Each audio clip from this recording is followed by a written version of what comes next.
मोहम्मद व आले मोहम्मद पर सलावत।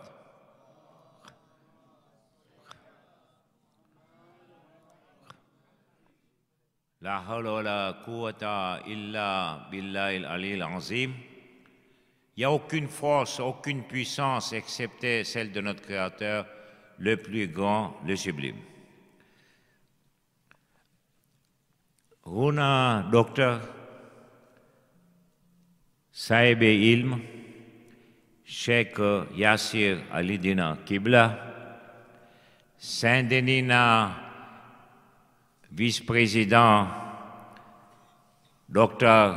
Abbas Bhai, Buzurgane Millat, Navivane Millat, Salamun alaikum.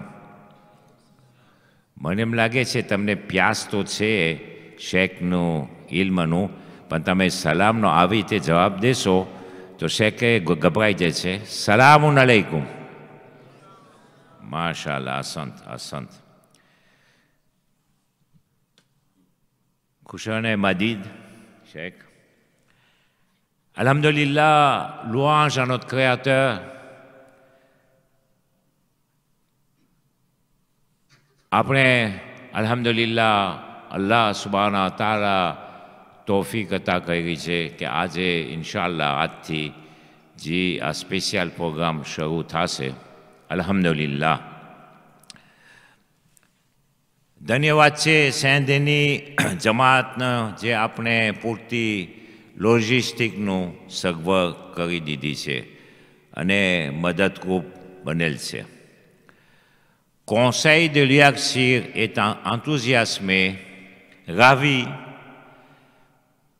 que Cheikh vous avez accepté notre invitation et au nom du Conseil de l'Iaksir, je vous remercie du fond du cœur.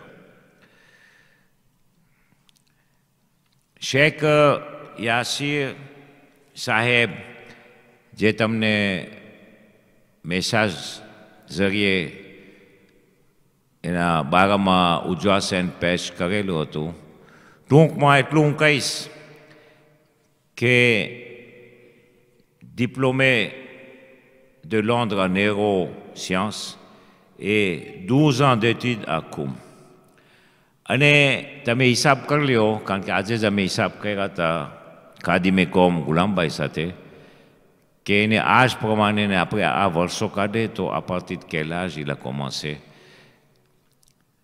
તે ચોક્કસ છે કે અલ્લાહ સુબહાના તાલા પોતાની પાક કિતાબમાં ફરમાવે છે, પહેલો લફ્ઝ છે હ્યુમાનિટી માટે ઇકરા, વાંચ. અલ્હમ્દુલિલ્લાહ આપણા સામે એવી શખ્સિયત છે કે જેનો આ વહેંચણી થશે ઇલ્મનો આપણે પૂરો ફાયદો ઉઠાવવો જરૂરી છે. અને હું ખાસ કરીને બુઝુર્ગને કે નવીઓને કહીશ કે આ આજથી ચાલુ થયું, આજે ઓવરચ્યુર છે અને ઇન્શાઅલ્લાહ તમને બધે પ્રોગ્રામ મળશે ફરીવાર. અને મને હમણાં જ અલ્હમ્દુલિલ્લાહ માજી પ્રમુખ ડૉક્ટર અબ્બાસભાઈ કોન્ફર્મે કર્યા કે દરરોજ તમને પાછું અપીલ કરવામાં આવશે. કારણ કે મારા નજરમાં કે આ તોફીક આપણે હર હંમેશા નહીં મળે, એ અશક્ય છે કે હર હંમેશા આવી તોફીક આપણે મળી શકે. માટે આપણી કોશિશ એવી હોવી જોઈએ કે આપણે મેક્સિમમ આ જેટલું ઇલ્મ આપણે વહેંચી કરશે તે લેવાનું, હજમ કરવાનું અને ઇન્શાઅલ્લાહ અમલ કરવાનું. ઇલાહી આમીન. આખીરમાં માહિતગાર છો નાચીઝ બંધો કે તમો તરસ્યા હશો કે ક્યારે જલ્દી શેખ દર્સ ચાલુ કરે. શેખ સાહેબ ગુજારિશ છે, બિસ્મિલ્લાહ, અલ્લાહ નિગેબાન.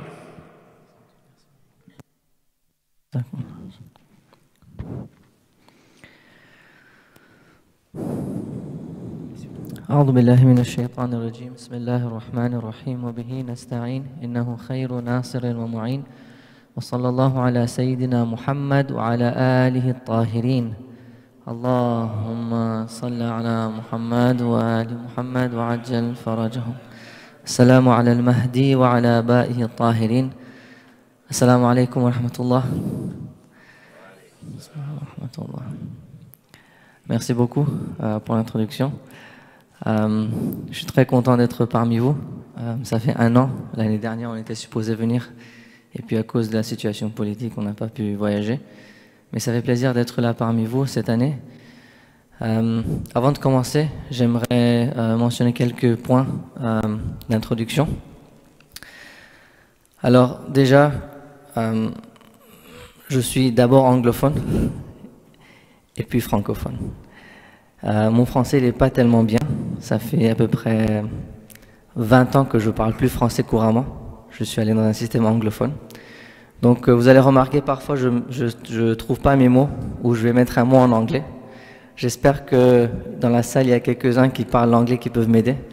Ça va beaucoup m'aider si vous me donnez le mot français. Donc voilà, donc j'ai parfois du mal à m'exprimer, mais Inch'Allah j'espère que ça va bien aller. Deuxièmement, c'est que le but de ces séminaires, c'est de pouvoir discuter des choses que normalement on ne discute pas dans la communauté. C'est des sujets qu'on normalement on n'aborde pas des majalis. Et donc, c'est un peu différent. Et le style de présentation sera différent aussi. J'aime pas m'asseoir ici et parler tout le temps. Je pense que vous allez vous ennuyer. Et moi aussi, je vais un tout petit peu m'ennuyer. Donc, j'aimerais que ce soit une conversation, plus que ce soit un monologue. Ça se dit monologue? Ouais, merci. D'accord, je vais vérifier. Alors, on va faire parfois quelques activités, on va faire des discussions. Si vous avez une question, demandez, posez la question, n'attendez pas à la fin. Normalement, je n'ai pas de question-réponse à la fin. Parce que je m'attends à ce que si vous avez une question, vous la posez directement. D'accord? Donc, Inch'Allah, ce sera une discussion et je vais parfois vous poser des questions. Et j'aimerais qu'Inch'Allah, on puisse tous participer ensemble. Alors pour commencer, le thème d'aujourd'hui, c'est intégrer la spiritualité dans la vie de tous les jours. Juste pour introduction, juste pour voir pourquoi on a choisi ce sujet. Souvent, quand je vais pour ziyarat, il y a toujours la même question qu'on me pose à la fin du ziyarat. Cette fois-ci, j'étais allé à Arba'in. Et encore, toutes les années, c'est la même chose. Quand on a des crash courses en Iran, les crash courses en Iran, à la fin, les derniers jours, on nous pose toujours la même question. Quand on rentre chez nous, quand on rentre dans notre pays, comment on fait pour garder cette spiritualité qu'on a reçue pendant ce séjour-là ici pour Ziyarat? C'est une question que tout le monde pose. Comment on fait pour être spirituel dans un monde matériel?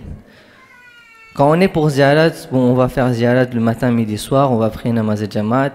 L'environnement est tel qu'on se sent connecté avec Allah subhanahu wa ta'ala. Mais dès qu'on revient ici, on sent qu'on n'arrive plus à se connecter avec Allah, avec les Ahl al-Bayt. Et c'est normal parce que bon, on ne peut pas faire ibadat toute la journée, on doit aller travailler, on va à l'école, on va étudier, on a des amis, on va au restaurant, on va faire jouer du foot, pétanque, je connais pas trop, je sais pas comment ça marche. Inch'Allah, demain peut-être que je vais aller visiter pour voir, pour la première fois, je vais voir à quoi il s'agit de jouer la pétanque. Mais voilà, on fait ça tous les jours et on se pose la question comment je fais pour garder cet équilibre entre la vie quotidienne, mon travail, mes études et la spiritualité. Alors, juste pour commencer, et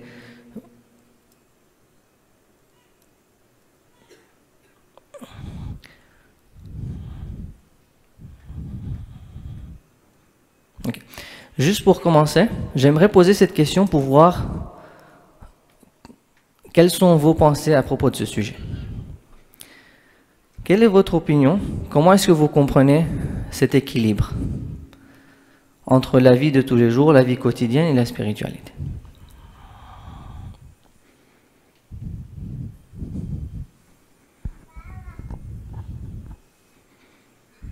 Vous allez me dire, cher, on est venu ici pour apprendre ça. Pourquoi vous nous posez la question? Eh bien, j'aimerais savoir où est-ce qu'on est, comment on comprend cette question, et puis on pourra discuter. Ouais. Ok. La spiritualité, en réalité, c'est un état où on se trouve proche de Allah subhanahu wa ta'ala. Mais cette proximité, c'est pas une proximité physique. C'est pas comme moi et la table ici. C'est une proximité de notre existence avec l'existence de Allah. Okay? Maintenant, comprendre ça, c'est un peu profond, je ne veux pas aller là-dedans. Ce n'est pas forcément le sujet de nos discussions ce soir. Mais très brièvement, la spiritualité, c'est quand notre existence se rapproche de celle de Allah. Comment est-ce qu'une existence se rapproche de celle d'Allah? Allah, il est le tout parfait. Kamalul mutlaq. Il a toutes les qualités de perfection. Il est généreux, mais pas généreux comme nous on le comprend. 100% généreux, sans même un peu de stinginess. Aidez-moi. Comment on dit ça? Avarice? Avarice, c'est correct? Okay. Il a du pouvoir, mais du pouvoir 100%, sans même 1% de faiblesse. C'est Kamal al-Mutlaq. Il a toutes les perfections dans son infinité. Plus moi j'adopte des qualités de perfection, plus je me rapproche d'Allah. Donc si Allah il est généreux 100%, moi je suis 1%, on est là. Dès que je deviens généreux à 2%, je me rapproche de lui. 3%, 4%, 5%. D'accord? Bon, Allah n'est pas 100%, il est infini. Donc le chemin est continu. Le prophète, c'est l'être le plus proche de Allah. Pourquoi? Parce qu'il manifeste les qualités de Allah dans son maximum possible pour un être qui a été créé. D'accord? C'est ça la spiritualité. D'accord? La spiritualité n'est pas un sentiment. La spiritualité, c'est pas une émotion. Vous savez, quand vous allez pour ziyarat, ou bien par exemple un jeudi soir, vous vous sentez très émotionnel, vous restez doigt et koumel, et il y a les larmes qui viennent, et vous vous sentez très proche d'Allah. Ça, c'est un état émotionnel. C'est un hal, c'est un état spirituel, c'est une émotion spirituelle. Ça ne montre pas votre proximité envers Dieu. C'est juste un état temporaire. C'est, disons, une proximité temporaire, une émotion temporaire que vous avez envers Allah. Et dès que le doigt koumel est fini et vous rentrez à la maison, ça part.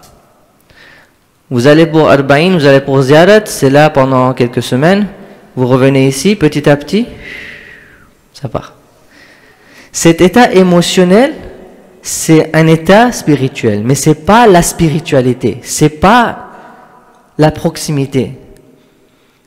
La proximité avec Allah, c'est des qualités que vous avez en vous.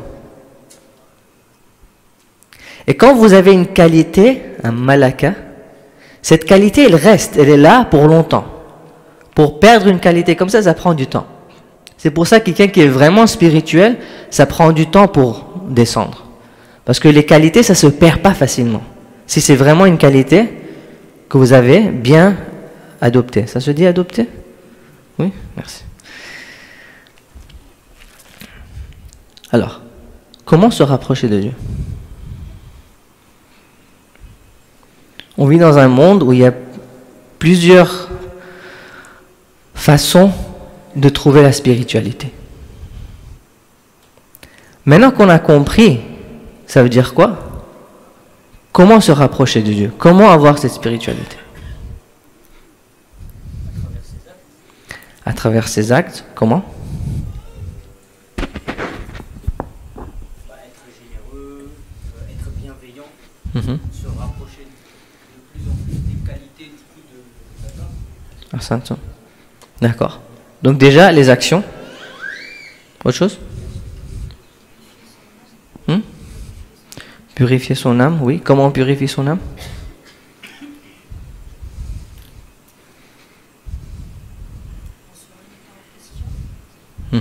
Ouais. Ça fait partie de la purification. Pardon? En évitant les péchés, super. Pardon? Par le akhlaq, ahsantum. Oui. Ahsantum. Mhm. Il y a une réponse qui ramène tout ça. Istighfar, oui.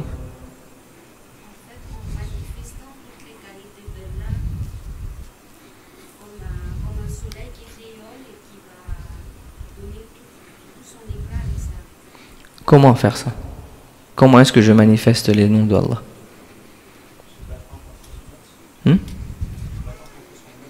Se battre contre son nafs, oui.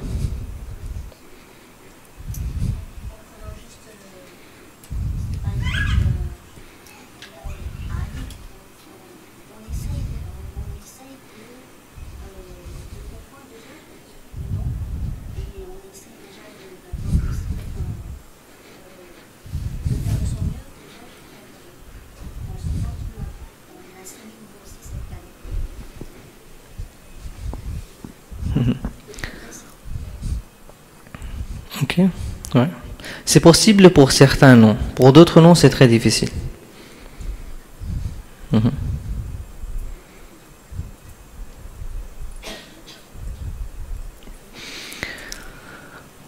Vous connaissez différentes façons de se sentir spirituel?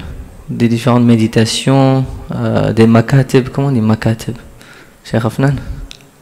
Makatib? Non. Muhasaba, ahsantum, muhasaba. On va parler de muhasaba, Inch'Allah. Makatib, en anglais, on dit schools of thought. École de pensée? Ça se dit?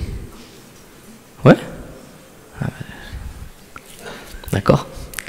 La prochaine fois, je vais tenter de traduire comme ça, et puis ça sera complètement faux. Et puis l'humiliation. D'accord. Il y a différentes écoles de pensée de comment atteindre cette spiritualité. Je vous pose la question, est-ce que c'est possible d'être spirituel sans l'islam? Oui? Allez-y. Expliquez.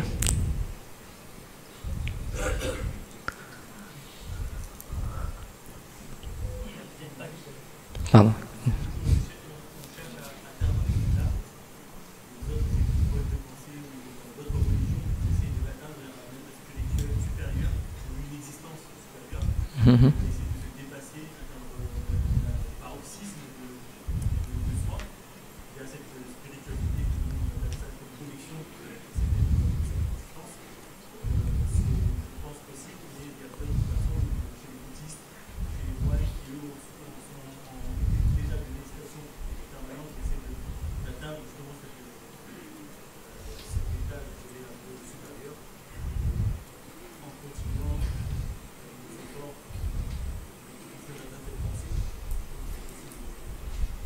Santo.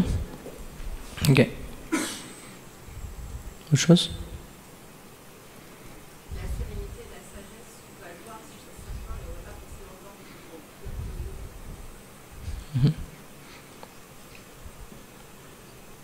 Est-ce que je peux être ennemi de l'islam et être spirituel?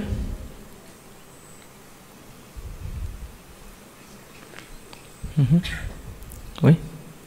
Hein?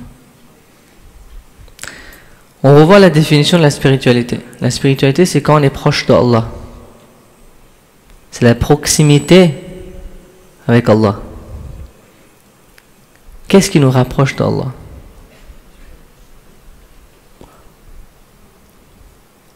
Quelle est la voie qui nous emmène vers Allah? Les Ahlul Bayt. L'islam, en réalité, c'est la voie que Allah nous a montrée pour se rapprocher de lui. C'est l'ensemble des croyances, aqaïd, des valeurs, akhlaq, et des actions, akhlaq, fiqh et autre chose. C'est un package. C'est un package qui est supposé nous emmener vers Allah subhanahu wa ta'ala. Et donc on ne peut pas se rapprocher de Allah d'une façon complète sans suivre l'islam. il y a certaines religions qui ont certains éléments de l'islam. Et c'est grâce à ces éléments qu'ils sont capables d'avancer un peu vers Allah. Mais ils ne peuvent pas atteindre la proximité réelle d'Allah parce qu'ils ne sont pas, ils sont pas allés vers cette voie. Bon, qu'est-ce qui va se passer avec eux? Ils vont pas tous aller en enfer et tout ça, c'est autre chose. D'accord? Mais si on comprend bien c'est quoi la spiritualité c'est pas une émotion. Donc quand on fait des méditations, quand par exemple les bouddhistes ils ont leur façon de pratiquer la spiritualité, ces choses-là nous donnent des halats, des émotions spirituelles. Et c'est pas une mauvaise chose, c'est une bonne chose. Mais c'est pas le but. C'est pas l'objectif. Notre objectif c'est de se rapprocher de Allah subhanahu wa ta'ala. Qurbatan ila Allah. Se rapprocher de Allah. Quand je me rapproche de Allah, quand j'adopte les qualités de Allah subhanahu wa ta'ala dans ma vie, c'est là où je suis en train de me rapprocher de Allah. Vous allez voir parfois, vous allez faire ziyarat d'Imam Hussein par exemple, au haram, Inch'Allah Allah donne tawfiq à tout le monde de faire ziyarat d'Ahlul Bayt. Juste avant, vous étiez assis avec les amis, en train de faire ribat de tout le monde qui passait devant vous. Des gros mots, mensonges, je sais pas quoi et quoi. Bien manger jusqu'ici. D'accord? Et puis vous allez faire ziyarat et vous vous sentez spirituel.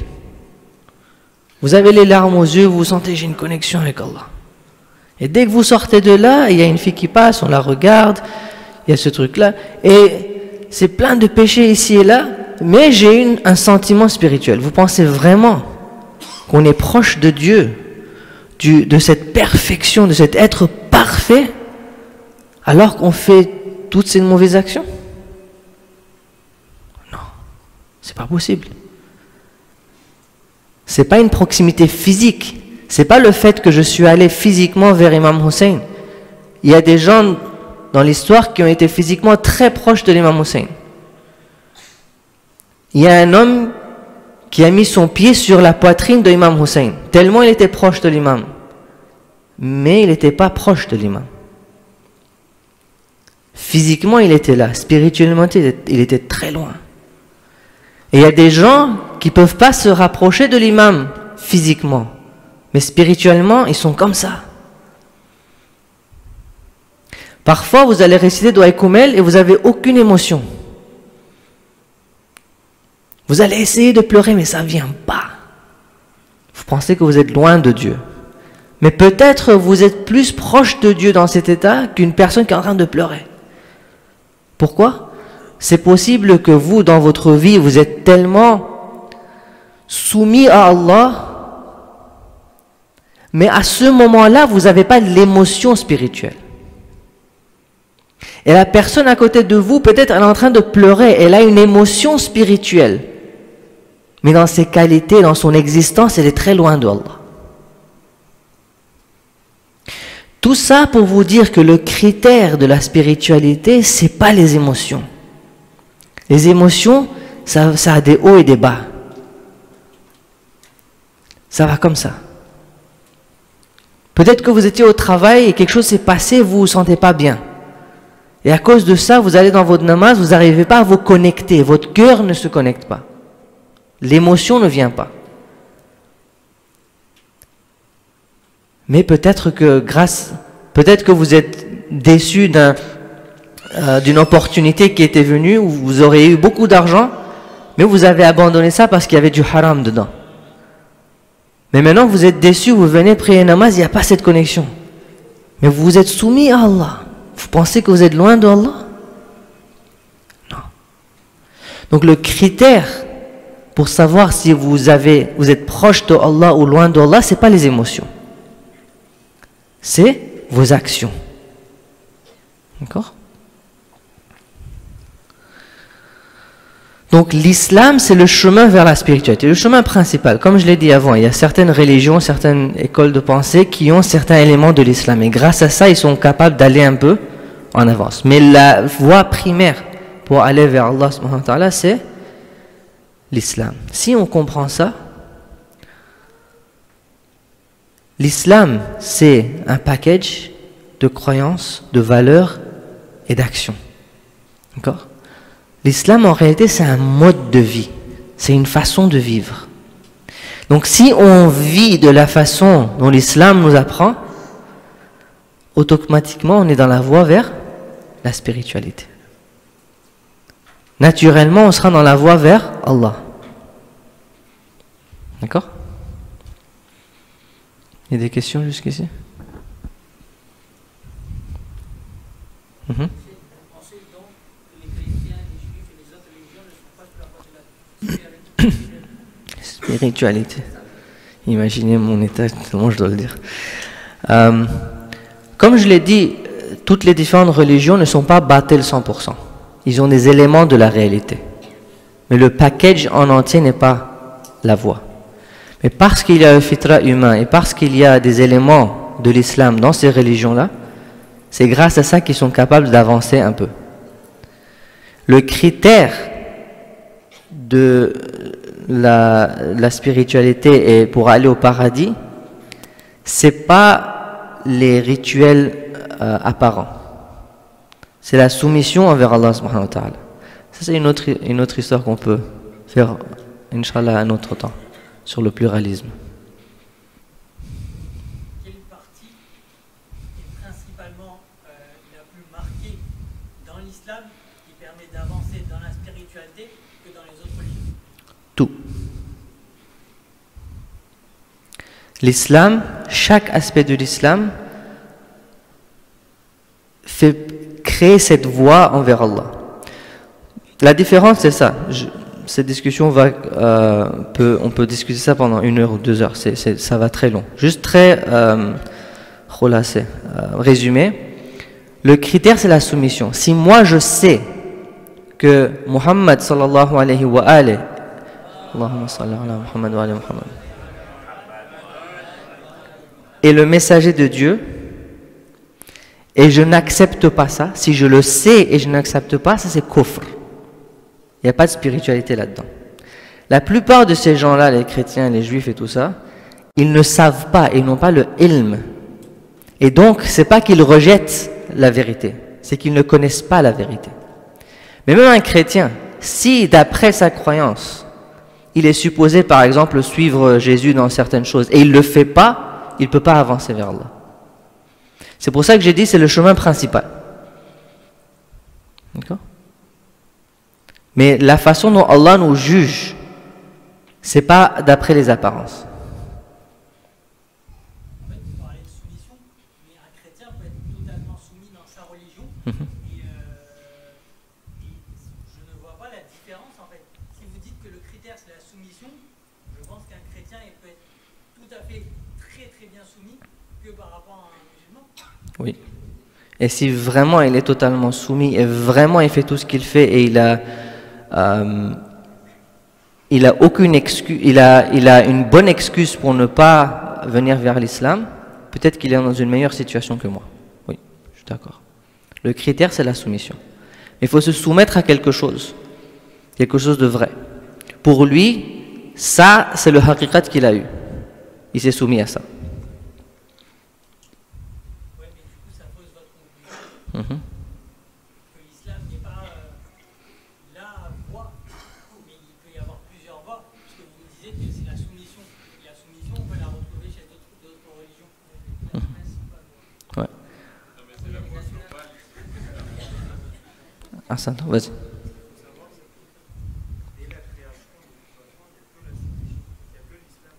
Ah, ça, toi. Ah, ça, toi.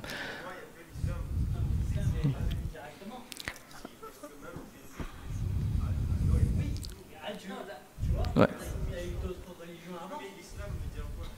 C'est bien ça.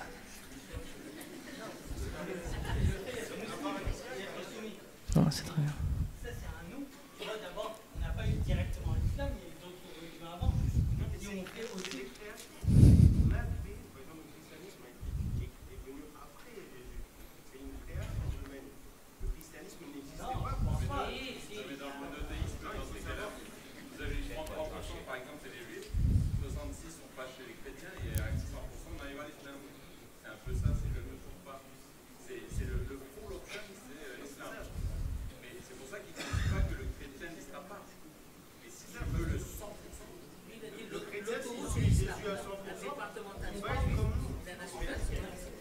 qu'on a dit, c'est que la soumission est la règle de base qui permet de se différencier.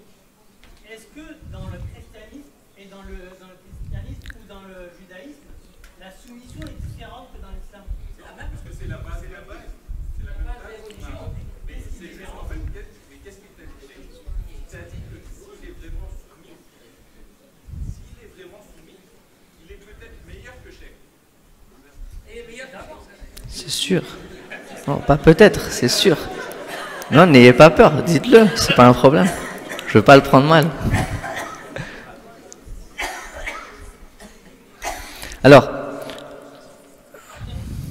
je suis complètement d'accord et je comprends ce que tu dis.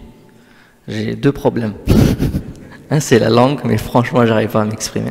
Le sujet que tu es en train de discuter, c'est vraiment le pluralisme. Vous connaissez le pluralisme? Oui. C'est l'idée qu'il y a plusieurs voies vers Allah subhanahu wa ta'ala. C'est un autre sujet. Moi, j'allais pas vers ça. Mon thème, c'était complètement autre chose. C'est pour ça que je suis pas entraîné en français pour discuter le pluralisme. Le critère, c'est la soumission. D'accord? C'est pour ça que tous les prophètes sont venus avec l'islam. En réalité, il y a une seule religion. La religion, c'est la soumission. Dans chaque époque, chaque prophète est venu avec une façon spécifique de se soumettre. C'est la voie principale. Que si tu connais cette voie, tu dois te soumettre à cette voie. Le chrétien, aujourd'hui, qui suit le christianisme et pas l'islam, s'il le fait alors qu'il connaît la vérité de l'islam, le haqiqa de l'islam, il n'est pas soumis à Dieu. D'accord? C'est ça la différence. Donc, le chrétien, il se soumet envers la réalité que lui comprend. Donc, il y a une voie. En fait, c'est un peu difficile de l'expliquer avec des analogies physiques, mais j'essaie de le faire. On a une voie, tu dois suivre cette voie. D'accord? Si tu ne viens pas ici, tu ne vas pas arriver à la destination. Alors, qu'est-ce qui se passe? Il y a une personne qui n'est pas sur cette route, il est sur une autre route, il va autre part. Mais qu'est-ce que Dieu il fait? Dieu il fait que si tu vas là-bas, c'est une analogie, hein, c'est très différent dans la réalité. Si la personne est vraiment sincère, elle ne connaît pas la route, Allah lui met là-dedans. Même si physiquement, apparemment, il est chrétien, en réalité, il est musulman. Il s'est soumis à Allah. D'accord? Donc le critère, c'est la soumission. Si moi, je sais que l'islam, c'est le haqiqat et je ne me soumets pas, je ne peux pas me rapprocher d'Allah. Le chrétien, s'il sait que l'islam, c'est la voie, mais il ne se soumet pas, il ne peut pas progresser dans son christianisme. Ça va lui donner aucun avantage. C'est ça que ça veut dire que la voie primaire, c'est l'islam. C'est que la voie de la soumission aujourd'hui, c'est l'islam. Si tu es au courant que c'est la voie, si tu n'es pas au courant, tu ne sais pas, le haqiqa ne t'est pas atteint, ce n'est pas un problème. C'est ici où Dieu il fait Jubran. D'accord? Mais ça, c'est vraiment résumé. Si tu veux, si cette discussion intéresse certaines personnes, on peut le faire, Inch'Allah, dans les temps où on est un peu libre. D'accord? C'est bon? Merci. Ce genre de discussion, c'est très très important. D'accord? C'est pour ça que j'ai permis qu'on le fait un peu. Parce qu'il y a beaucoup de questions comme ça, et il faut qu'on puisse en parler, il faut qu'on puisse discuter et répondre à cette question. D'accord?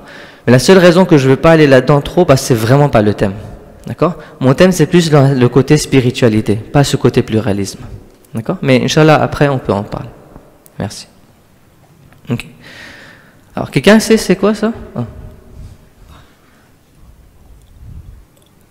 Quelqu'un reconnaît? Cher. Pardon? C'est la tombe de Bahjat. Ok? Ça, qu'est-ce qui est écrit ici? Al-Abd. En français, on dit comment? L'esclave? Il y a un autre mot? Serviteur, ça se dit? Ok, servant. Le serviteur. La voie vers la spiritualité, c'est le ubudiyya. C'est se soumettre à la vérité. Se soumettre à Allah et ce que Allah nous a dit de faire. D'accord? Et Ayatollah Bahjat, il est connu pour être quelqu'un de très spirituel. Mais si vous allez voir la vie de Ayatollah Bahjat, c'est tout à propos du ubudiyya. C'est être un abd de Allah. Quand vous allez demander à Rabbi Bahjat, par exemple, qu'est-ce que je fais pour être spirituel, pour me rapprocher de Allah, il ne va pas vous dire ah, zikr karne, ah, namask. Il va vous dire quoi? Faites attention à vos wajibat, évitez les muharramat. Pourquoi? Parce que ça, c'est la voie. Si je fais du haram, je m'éloigne de Allah. Pourquoi? Parce que le haram, c'est najis, c'est sale, c'est impur. Allah, il est pur, il est parfait. Chaque action haram, je suis en train de me salir spirituellement. Je suis en train de salir mon âme. Et donc, je m'éloigne d'Allah. Quand je me soumets à Allah, je fais ce qui est wajib. Je fais ce qui est wajib. Quand on parle de wajib, on ne parle pas seulement de namaz et jeûner, tout ça. On parle des wajibat, tous les wajibat sociales aussi, entre les interactions entre les gens et tout ça. D'accord? Donc, quand on se soumet à Allah, on adopte ces qualité de perfection. Et c'est là où je demandais. Quand on parle de se soumettre, d'adopter les noms de Allah, il y a combien de noms? 99. Il y en a 99. Les 99 noms de Allah, le Burundi c'était une colonie belge. Donc pour moi, 99, je dois vraiment réfléchir. 99, je dois vraiment réfléchir et compter jusqu'à. Donc il y a 99 noms de Allah subhanahu wa ta'ala. Mais comment manifester ces noms dans ma vie? Qu'est-ce que je vais faire? Allah nous dit, suis cette voie. L'islam inclut tout ça. Si vous vivez d'après l'islam, exactement comme l'islam nous dit de vivre, on va arriver vers ces noms, 99 noms d'Allah. Ok? Si on comprend l'islam de cette façon, on va comprendre que la question en elle-même, la première question qu'on a posée, comment équilibrer entre la vie quotidienne et la spiritualité, la question, elle n'est pas correcte. La question, elle est fausse. Quand on dit comment équilibrer, c'est vrai que c'est deux choses. Il y a la spiritualité et il y a notre vie quotidienne, comment je ramène ces deux ensemble. En réalité, l'islam, la spiritualité, c'est une façon de vivre. Donc quand vous vivez d'après l'islam, toutes vos actions sont dirigées, sont guidées par l'islam, vous êtes en train de vivre une vie qui vous rapproche de Allah, une vie spirituelle.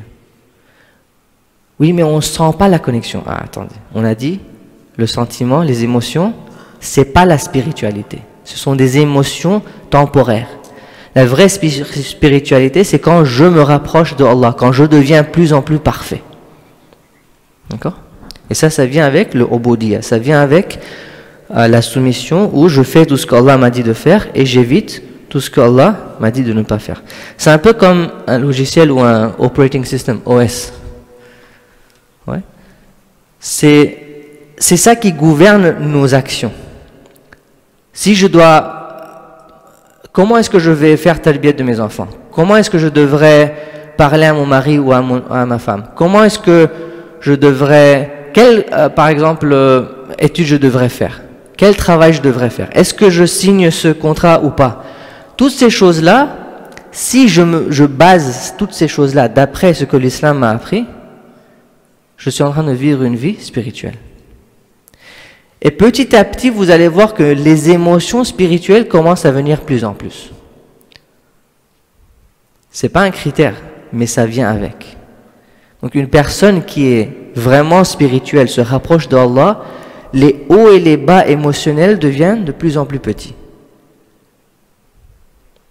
Et c'est pour ça que vous allez voir des gens qui sont vraiment spirituels, ils sont plus souvent dans des états, des halats spirituels, que ceux qui ne sont pas aussi proches d'Allah. C'est bon? C'est clair? Ouais? Oui? Il y a certains qui me regardent, qu'est-ce qu'il est en train de dire? Merci. Alors, premièrement, ijtanibu sayyi'at, ijtinabu sayyi'at awla min iktasab al-hasanat. Principe numéro 1 pour la spiritualité. Vous voulez vous rapprocher de Allah? Purifiez-vous. Parce que la proximité avec Allah, c'est la perfection. plus vos actions, vos pensées, vos paroles, vos habitudes, vos réactions sont correctes, sont pures, plus vous êtes proche d'Allah.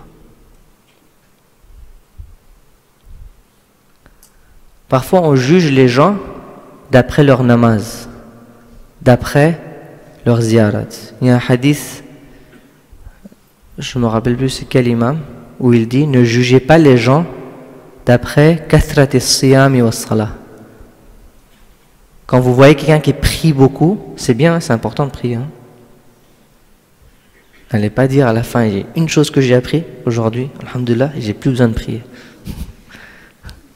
Non, la prière c'est très important. Jeûner c'est très important. Faire ziyarat c'est très important. Mais l'imam nous apprend, c'est pas le critère pour voir qui est religieux, qui est proche d'Allah. Et il explique pourquoi. Attendez, je vous trouve le hadith. Je l'ai ici quelque part. C'est Imam Sadiq alayhi salam qui le dit. وقال في كلام الله لا تنظروا إلى كثرة صلاتهم وصيامهم. Ne regardez pas à la quantité de leur namaz et de leur siyam, de leur jeûne. فإنما هو شيء اعتادوه. Parce que ça c'est quelque chose qu'on peut s'habituer. Ils sont habitués à faire ça. Donc c'est rien de grand. فإن تركوه استوحشوا. Ils sont tellement habitués que quand ils ne le font pas, ils sont mal à l'aise.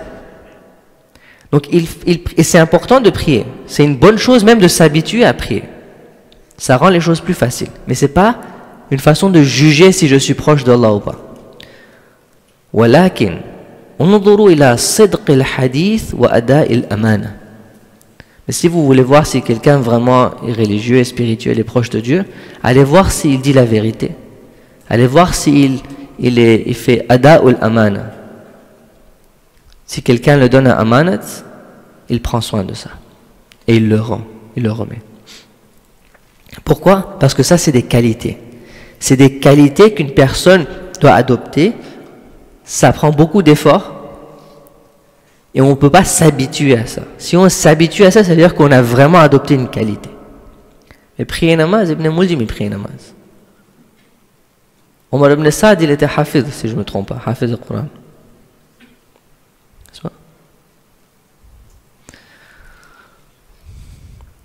Deuxièmement, c'est le muhasaba.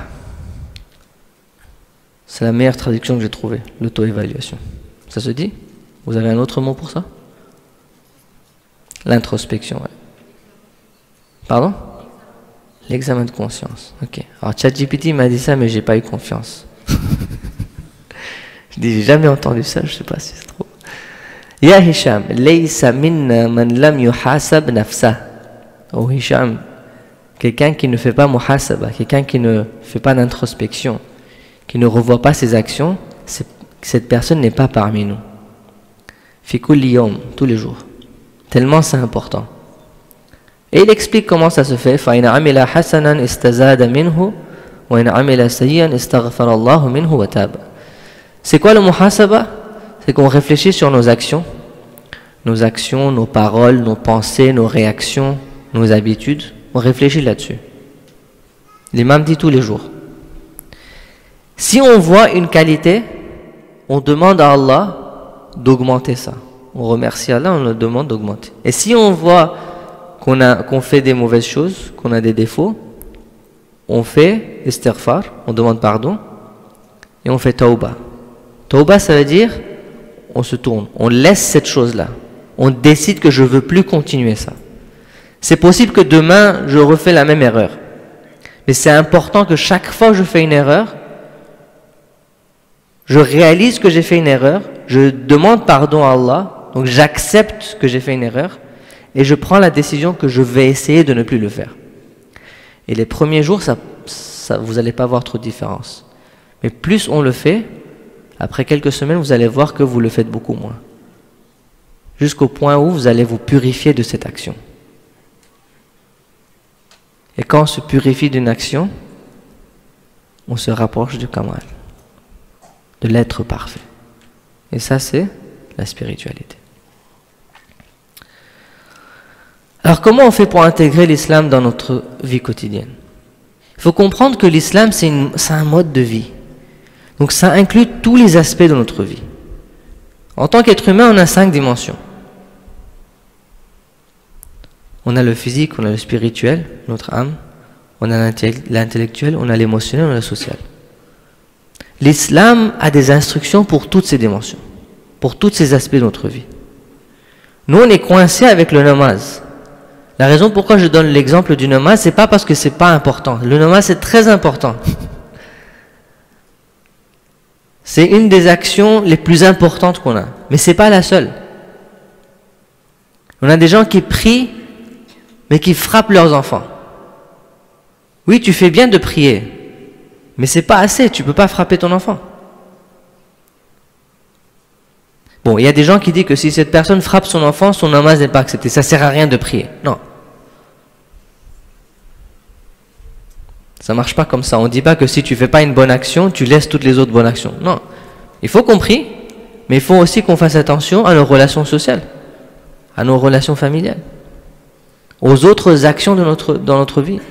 Contrôler sa colère. Et tout ça, c'est important. Donc l'islam nous a donné des instructions pour tout ça. Maintenant, j'avais 2 choix. J'aurais pu amener plein de slides avec plein d'informations, plein de hadiths, plein de versets du Coran, etc. Mais je pensais que ça serait très fatigant. Pour vous et pour moi. Donc pour moi, c'est pas important. Mais pour vous surtout. Alors je me suis dit, pourquoi pas changer les choses un peu et présenter ça comme une discussion. Alors ce que je vais faire, je vais vous donner un petit moment de la vie d'une personne. Vous allez le lire et vous discutez entre vous et on va analyser cette personne. On va analyser la vie de cette personne, ce qu'il a fait de correct, ce qu'il a fait de mal, et on va apprendre de ça. C'est bon ? C'est plus intéressant, je pense, non? Ouais. Alors, je vous donne un exemple. Vous êtes prêts? Christian, salawat ala Muhammad wa ali Muhammad.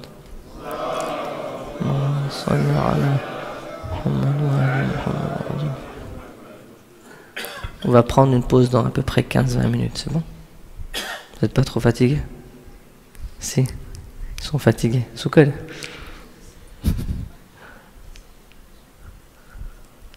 Ça fait presque 1 heure. On continue, 15 minutes? Oui? Désolé, hein. Ça vient de là, c'est pas ma faute. Ok. Mohammed travaille sur un ordi. Ok, c'est pas une très bonne traduction. Mohammed travaille sur son ordi au bureau.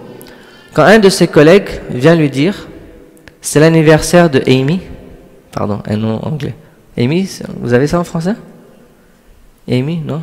On met quoi comme nom ici? Hein? Amy avec un E? D'accord. Ok. C'est l'anniversaire de Amy aujourd'hui et toute l'équipe va déjeuner de l'autre côté de la rue. Pourquoi c'est traduit comme ça? Ok. Désolé. Hein. Et on sera là-bas qu'1 heure. Donc il est au travail, il a une équipe de quelques personnes et ils vont déjeuner dans un restaurant. Alors Mohammed il a 5 collègues femmes et 1 collègue homme. Et il s'entend pas très bien avec l'homme non plus. Il accepte d'y aller pour ne pas être le seul à rester en arrière. Et puis il se dit, dans la tête, en plus je ne veux pas trop abîmer l'image de l'islam et montrer que l'islam est intolérant et que les musulmans s'isolent et ils se mélangent pas avec les autres. Et puis peut-être que certaines personnes vont penser que l'islam est contre le divertissement et tout ça. Donc, c'est quoi, je vais aller avec eux. Et donc il va au restaurant, et ils sont au restaurant, il commande une pizza au bacon. Et bien sûr, c'est pas un endroit halal, donc lui, bon, c'est un musulman, Mohammed. Donc,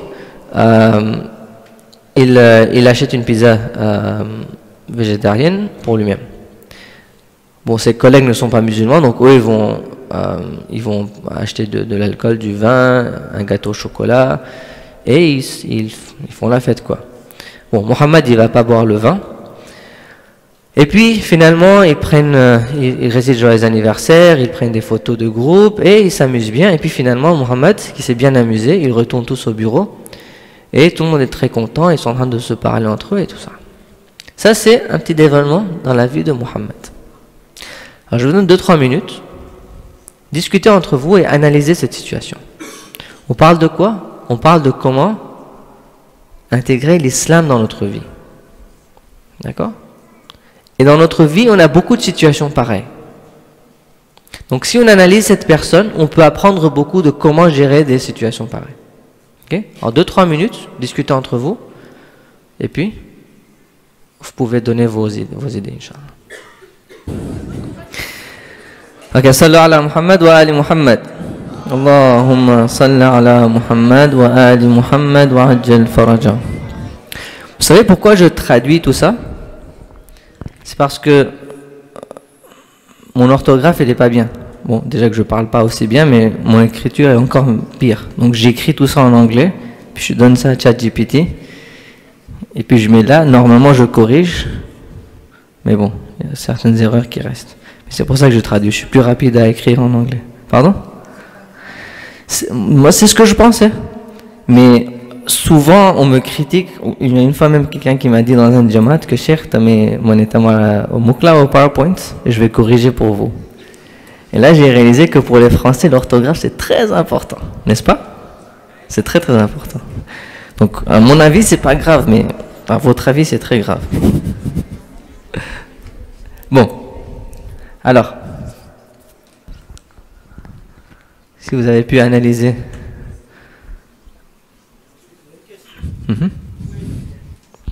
Oui, le piège, mais pourquoi il y aurait un piège? Je suis pas méchant, moi. Je suis venu ici pour vous faire des pièges. Non, il n'y a pas de piège. En fait, c'est pour nous faire réfléchir. Vous savez, souvent, on ne réfléchit pas à propos de nos propres actions. Ça passe. La vie, on est tellement occupé que la vie, elle passe. On ne prend pas un moment de réfléchir. Donc parfois, quand on réfléchit sur la vie d'une autre personne, qu'on fait très bien normalement, on est super à ça, n'est-ce pas? On s'assoit, on observe les gens passer, et on connaît toute son histoire, et on va analyser tout ça. Mais soi-même, on ne le fait pas. Bon. Et si j'ai essayé de choisir des situations que, d'après mon expérience, beaucoup de gens ont des situations pareilles. Différentes façons, les détails sont différents, mais le principe, il est à peu près le même. Donc il n'y a pas de piège, c'est juste une façon de pouvoir faire une introspection pour soi-même et apprendre certaines choses dans ça.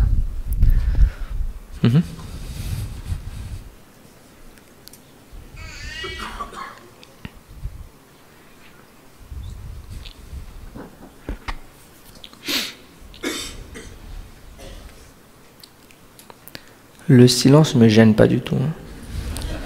Donc si vous pensez que si vous allez rien dire, moi je vais commencer à parler, non.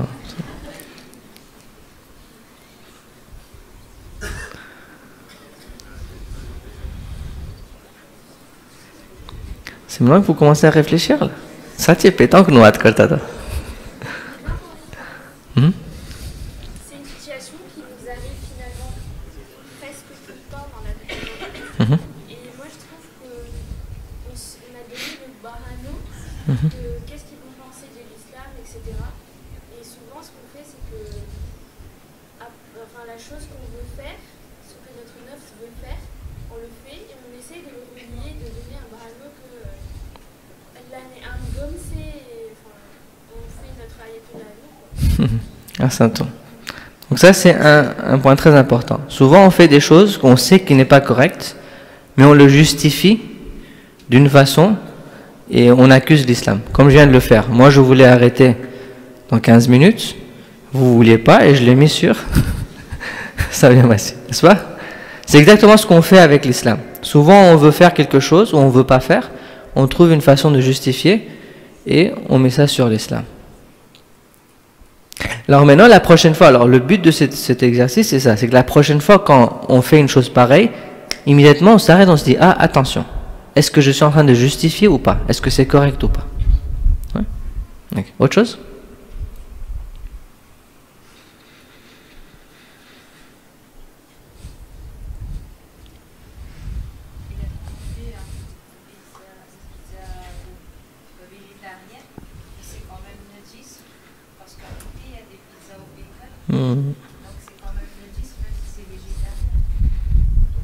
Est-ce que c'est najis?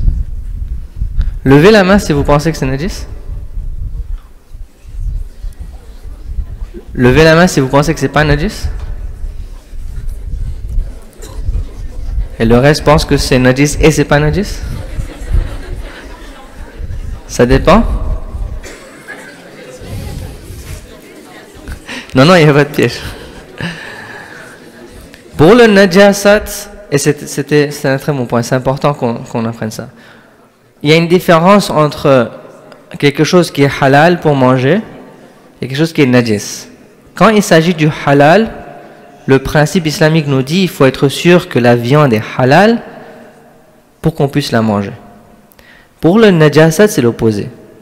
Il faut que vous soyez sûr que c'est najis pour considérer que c'est najis. Donc si vous pouvez donner la possibilité que c'est peut-être pas najis, vous considérez ça comme pak, comme tahir. D'accord?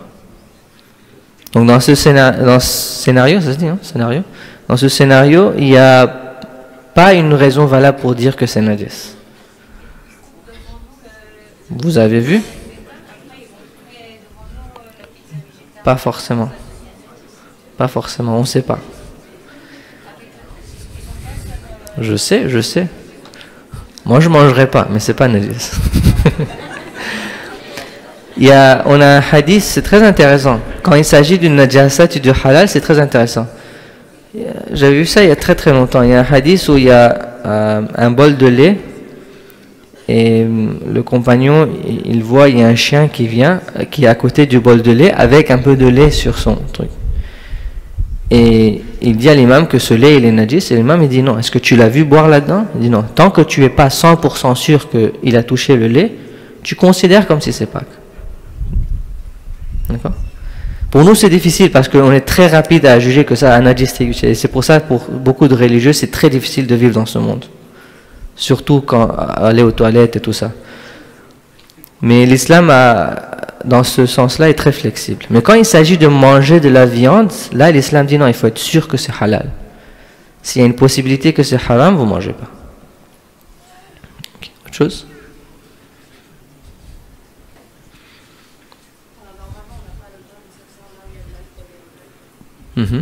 Ok, il y avait de l'alcool, il était assis là où il y avait de l'alcool, d'accord?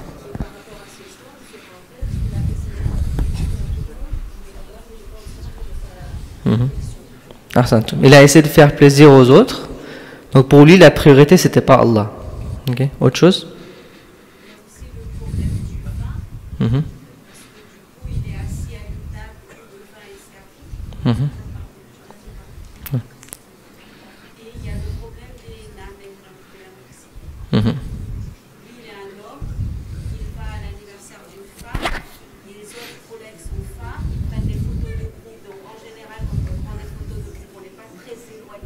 Donc automatiquement, c'est un petit peu, ils sont un peu rapprochés.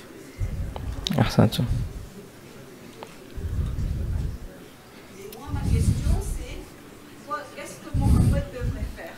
Pas froisser sa collègue qui fête son anniversaire et froisser ses autres collègues qui l'invitent à allons, on va aller manger ensemble.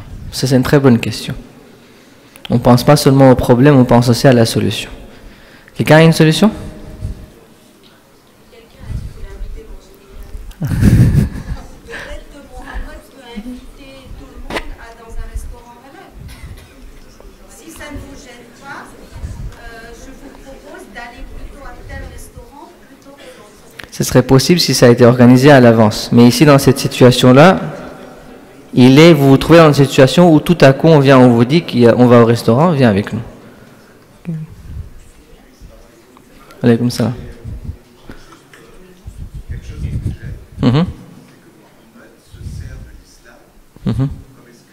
Ouais. Et ça me gêne profondément parce que normalement l'islam, de par son nom déjà, il devrait déjà, avec le akhlaq qu'il a, ramener ses collègues vers une autre voie. C'est-à-dire qu'aujourd'hui, beaucoup de gens dans le monde changent de religion et reviennent vers l'islam justement grâce au akhlaq des personnes. Et je pense que sur cet exemple-là, Mohammed aurait dû ne pas se servir de l'excuse de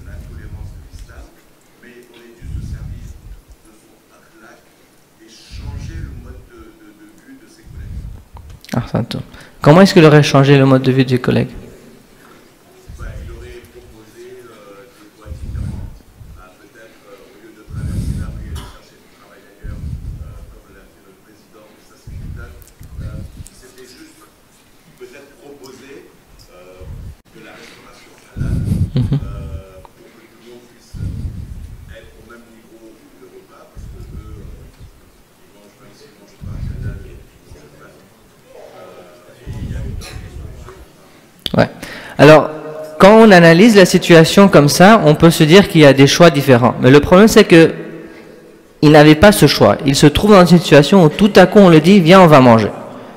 À cet instant-là, qu'est-ce que je fais? Le problème, il vient là. À cet instant, quand tout à coup, il y a une fille qui vient qui me dit, viens, on va manger au resto de l'autre côté. D'accord? C'est juste un anniversaire, on y sera pour 1 heure, on revient tout de suite, il n'y a rien qui va se passer. Qu'est-ce que je fais?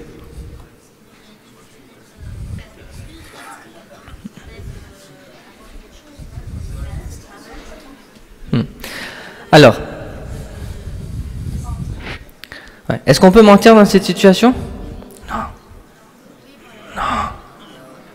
Ah, sainte, non, exactement. On ne peut pas mentir dans une situation pareille. D'accord? Il aurait pu, pendant le trajet, faire travailler pour qu'on ne commande pas le bacon. Par exemple. Ça, c'était la première. Deuxième, il aurait pu changer le vin par du champomis ou autre chose. Après, tout dépend de quelles sont les relations avec les collègues. Champomis? C'est quoi? Non. Ah d'accord. Champomis. C'est du shampoing.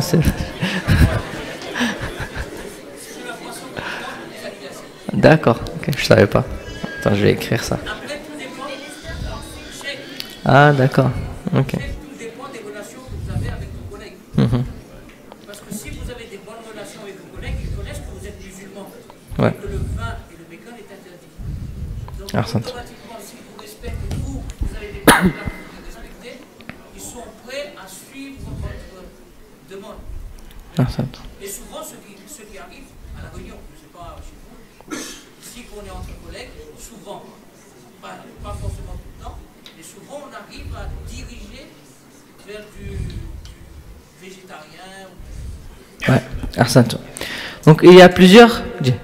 Quelqu'un veut parler? Vas-y, vas-y.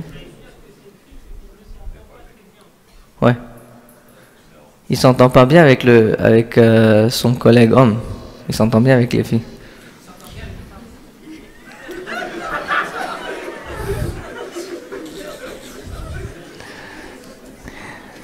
Bon. On se trouve dans des situations pareilles. Comment on réagit? Déjà, la première chose, c'est de s'analyser, l'introspection. C'est de voir, est-ce que Allah est assez important pour moi pour que j'essaye de faire quelque chose? Vous voyez, souvent, c'est que Allah est tellement absent de notre vie que dans des situations pareilles, on réagit, on fait exactement ça. On passe pas le temps pour réfléchir. Vous savez, des situations pareilles sont très difficiles à gérer. On ne peut pas se préparer pour une situation comme ça dans la situation même. Il faut qu'on passe du temps pour se préparer. Et puis, quand on se trouve dans une situation, toute cette préparation va s'exprimer ici. Et c'est ça le but du ziyarat, c'est ça le but de l'éducation, de venir dans des séminaires pareils, d'aller au madrasa, de réfléchir soi-même dans la nuit, par exemple, avant d'aller dormir, muhasaba. Le but de tout ça, c'est exactement que quand on se trouve dans une situation où on a 1 seconde à décider, on est tellement déjà prêt que la décision sera normalement la bonne décision. Donc déjà, la première chose, c'est qu'il faut déjà se préparer sur ces choses-là. Il faut déjà avoir assez de taqwa. Déjà, Dieu devrait déjà être important pour moi. Que quand je me trouve dans une situation pareille, je ne fais pas quelque chose qui est contre ce que Allah voudrait.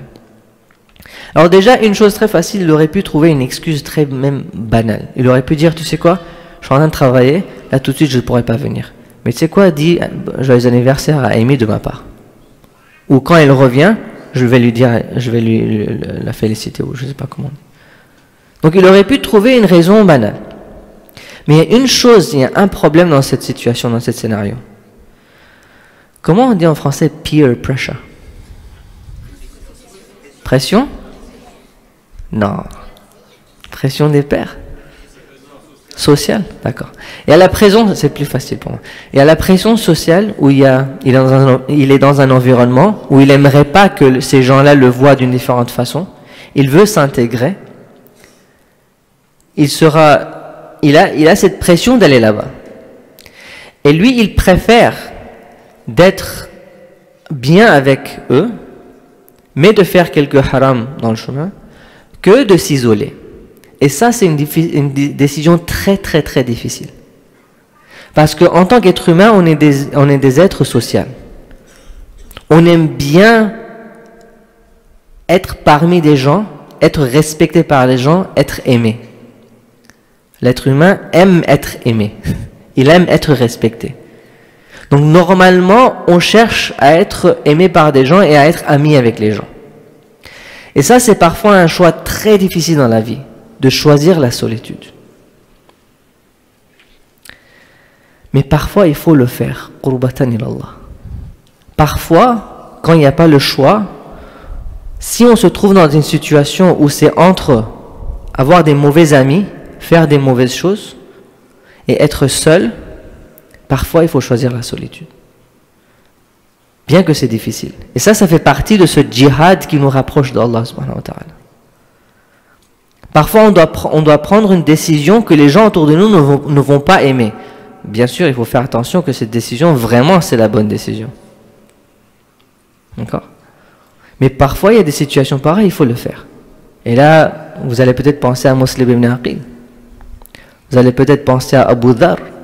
Abu Dhar, il est dit qu'il est né seul, il a vécu seul et il est mort seul. Abu Dhar al-Ghifari. D'accord ? Donc il y a parfois dans la vie des situations pareilles, surtout pour ceux qui sont à l'école. À l'école, il y a une influence très mauvaise entre les amis. C'est très commun, c'est très rare d'être dans une école où on a des amis qui sont comme nous dans nos valeurs, dans notre aqidah, dans nos akhlaq. Parfois, il faut choisir et se dire que si je vais aller avec ces amis, je vais tomber dans le haram. Donc c'est mieux que je ne deviens pas trop ami avec eux, que je ne vais pas partout là où eux ils vont, parce que sinon je vais aller vers le haram. Donc la solitude, c'est quelque chose de très important.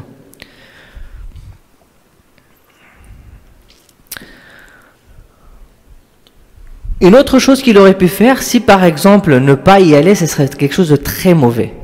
Disons que Amy, c'est une femme qui est très très très sensible, et si on ne vient pas à son anniversaire, c'est fini. D'accord ? Disons qu'il s'est dit que bon, je dois y aller. Il n'avait pas besoin de faire tout ça.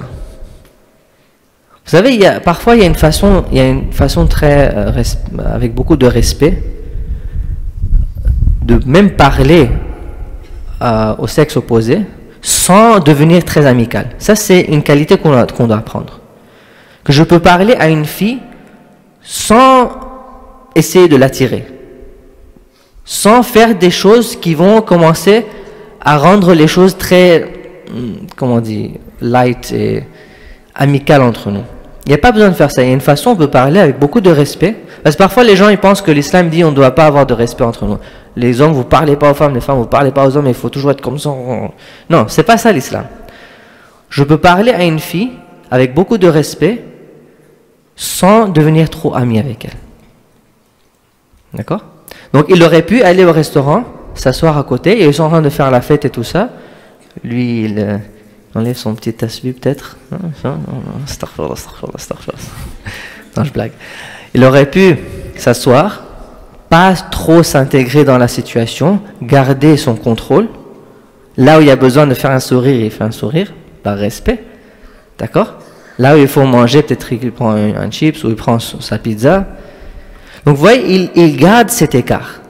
Dedans, à l'intérieur, il ne s'est pas complètement intégré là-dedans. Merci. D'accord ? Et ça montre la foi d'une personne. Pour soi-même, hein, il ne faut pas juger les autres. Ça montre la foi d'une personne. Que je peux être parmi des gens qui ne sont pas bien, mais dans moi-même, je ne m'intègre pas complètement. J'ai une séparation intérieure entre moi et eux. Bien que dans le zahir, vous voyez, je suis parmi eux, mais en réalité, j'ai cette distance, j'ai gardé cette distance. C'est une situation très difficile, c'est pour ça que j'ai dit, la première solution, c'est vraiment de ne pas y aller. Mais si vraiment il faut y aller, ben ça c'est une autre solution. Okay ? On prend une petite pause, d'accord? Je pense qu'on va grignoter, manger quelque chose. Et puis on revient et on continue ça, Inch'Allah.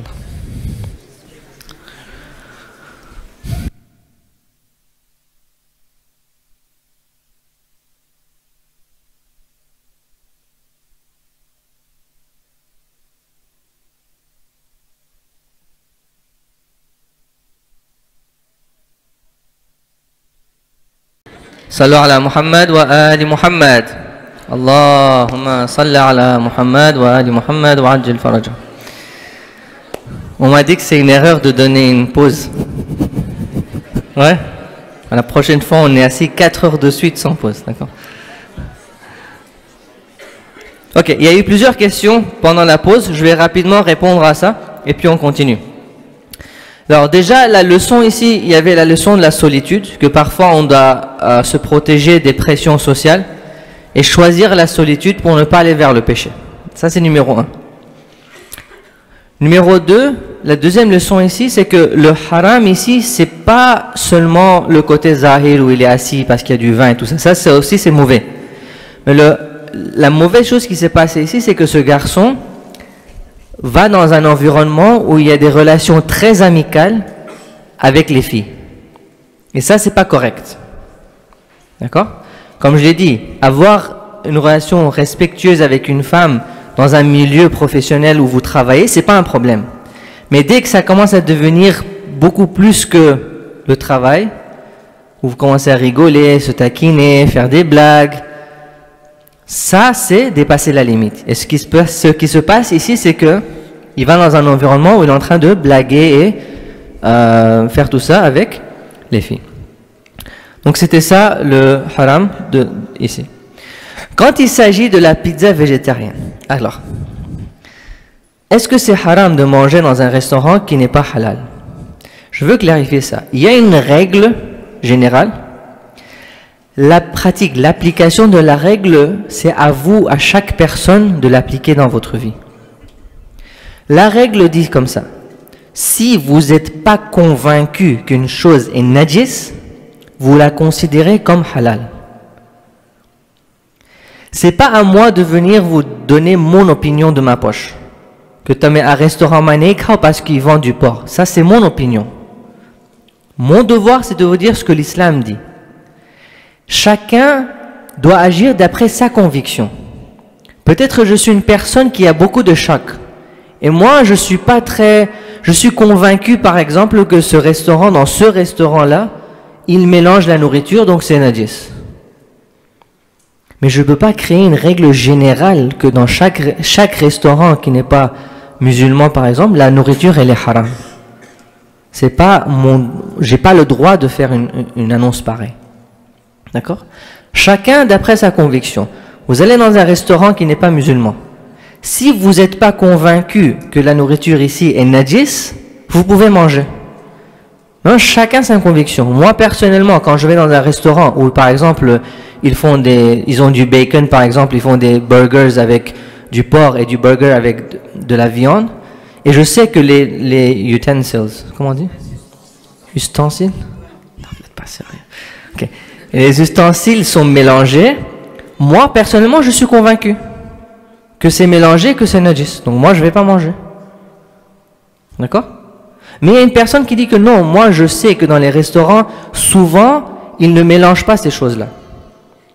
D'accord? Si toi, tu n'es pas convaincu que c'est najis, vas-y, mange. Moi, je suis convaincu que c'est najis, donc je ne mange pas. Certaines règles sont liées à votre conviction personnelle. D'accord? Donc oui, en général, si vous me dites qu'ici à La Réunion, ils ne font pas attention à tout ça. D'accord? Disons qu'ici à La Réunion, normalement, les restaurants non musulmans, ils mélangent tout ça. Si vous êtes convaincu que c'est mélangé, n'allez pas manger.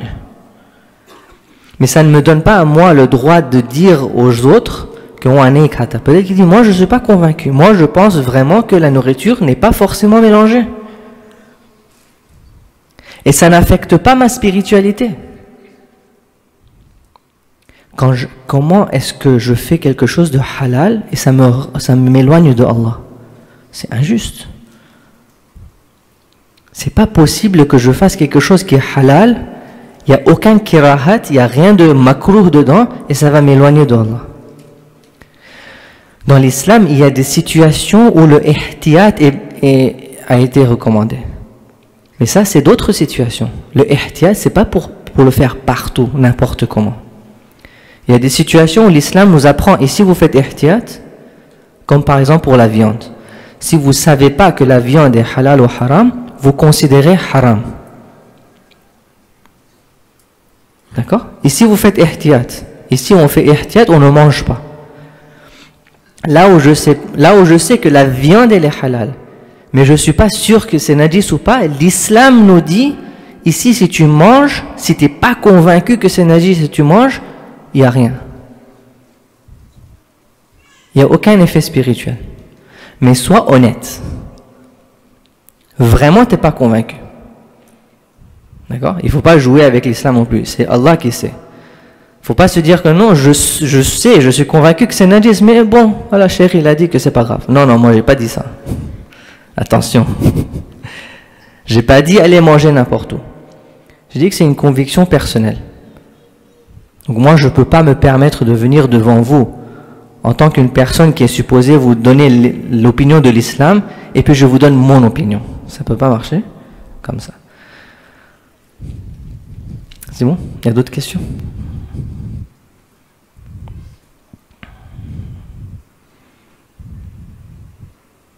Ok. On avance?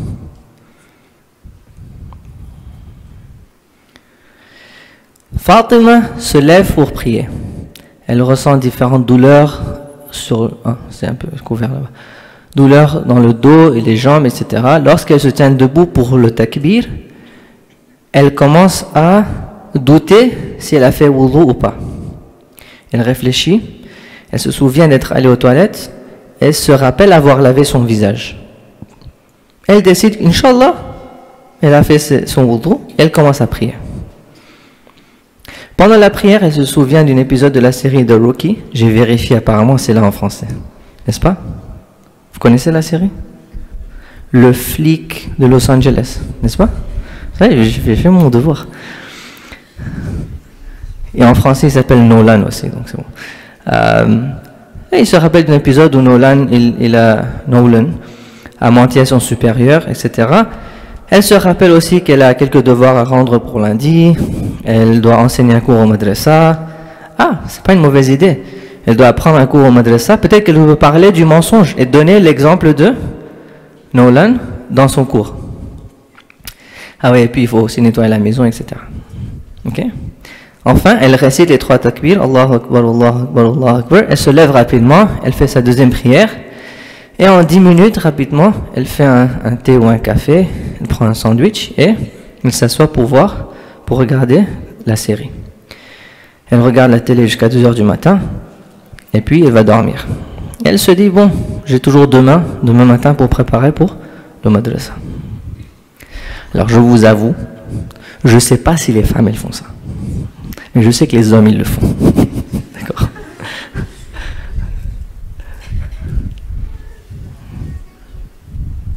Ok. Analysez 2-3 minutes et puis on discute. Qui a gagné? Vous parlez de ça ou de foot? Ok. Qu'est-ce qui s'est passé ici?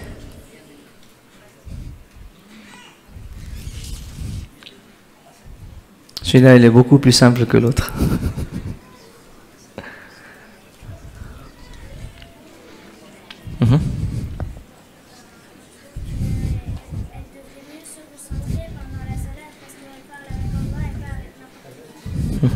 Ahsantou. Donc elle est très distraite dans son namaz.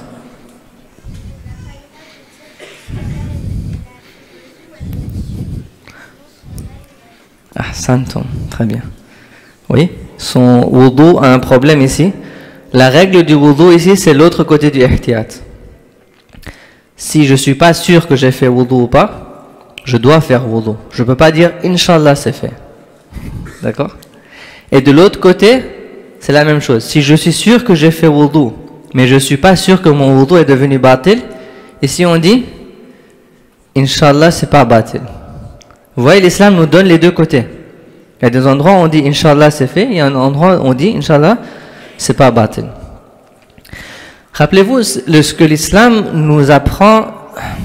Vous savez, il y a une fameuse phrase, mais non, je ne sais pas si c'est une hadith ou pas, certaines personnes disent que c'est une hadith. Les mots sont venus dans un hadith, que l'islam c'est une religion qui est facile. Mais parfois ce qui se passe c'est qu'on la rend difficile parce qu'on ne connaît pas les règles. Parfois on essaie de la rendre facile parce qu'on est paresseux. Ouais. Donc ça il faut faire attention. L'islam nous donne des endroits où on peut être un peu flexible. Parfois il dit non, ici il ne faut pas être flexible, il faut être rigide. C'est l'islam qui nous apprend ça. Maintenant pour chaque situation, il faut connaître la loi et il faut l'appliquer correctement. Pendant qu'on buvait du thé, il y a une personne qui a dit ces mots-là, je pensais que c'était bien écrit. Que juste parce que l'islam nous permet quelque chose, ça ne veut pas dire qu'on doit le faire. Donc par exemple, parce que moi je ne suis pas de la Réunion, donc je ne sais pas la situation ici c'est comment. Si par exemple c'est connu à la Réunion que normalement dans les restaurants non musulmans, normalement, ou bien le cuisinier, à cause du cuisinier c'est najis, ou bien il mélange la nourriture, si c'est le cas à la Réunion, d'accord, n'y allez pas. D'accord? Donc on ne veut pas utiliser la religion pour justifier des choses qui ne sont pas justifiables. D'accord? Il y a la règle et il y a nous-mêmes, on doit être honnête envers soi-même. Que si vraiment ici c'est le cas, qu'on a souvent des cuisiniers comme ça, que souvent la nourriture se mélange, alors je ne peux pas justifier manger dans un restaurant pareil. D'accord? Donc c'est important de ne pas faire ça. Ici c'est la même chose. Ici elle sait pas, elle n'est pas sûre qu'elle a fait wudu. La loi elle dit que non, tu dois faire wudu. D'accord? Donc ces endroits de ihtiyat, il faut faire attention, il faut être honnête avec soi-même. Ok, alors elle n'a pas son wudu, elle a fait un namaz avec un wudu batil. Autre chose?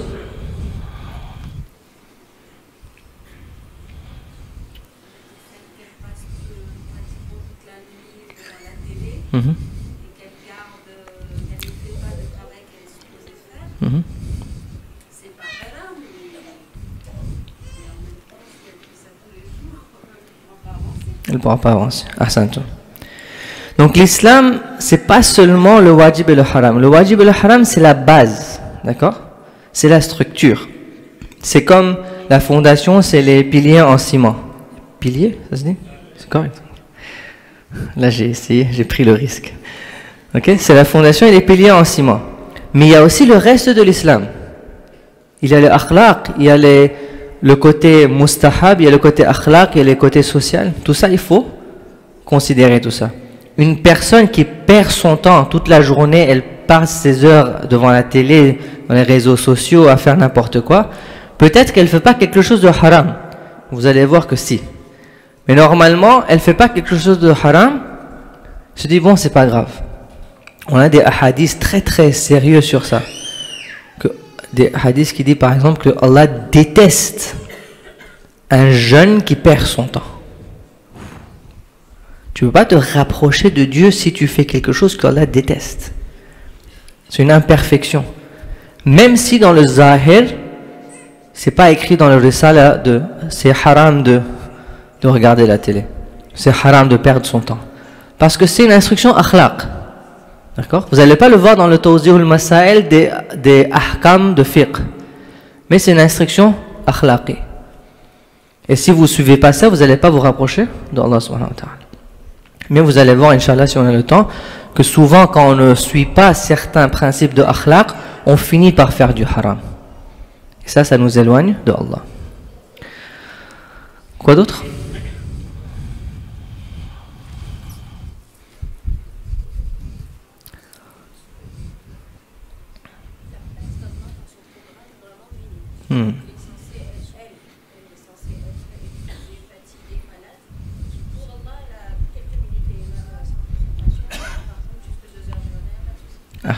Très bien.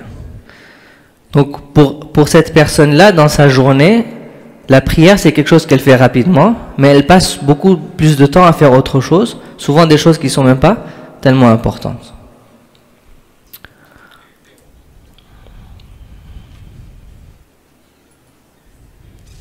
Autre chose?